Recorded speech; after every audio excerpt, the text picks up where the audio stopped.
everyone, welcome back to the channel, and today we'll be discussing how you can hard reset or force restart your iPhone 12 mini, 12 Pro or 12 Pro Max.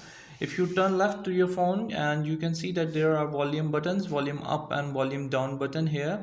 And if you turn right to your phone, you see that there's a power button. You need to hold your phone like this, and you see that there's a power volume button up and volume button down, and here use your finger and your power button.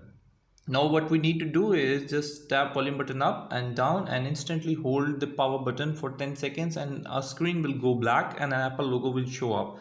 So that's how it will do a force restart. I'm going to do this to show you. Volume button up, volume button down, and holding the power button. I'm keep holding the power button until the screen goes black and an Apple logo will show up, and then I will release the power button. As you see that it is going black and an Apple logo will come up now I can release the phone, and the phone is actually force restart or hard restart. So that's how you can actually restart your phone or force restart your phone. And it will take a moment like 5 to 10 seconds to show you a menu back to normal. So that's how it is done. And thank you for watching the video. Bye bye.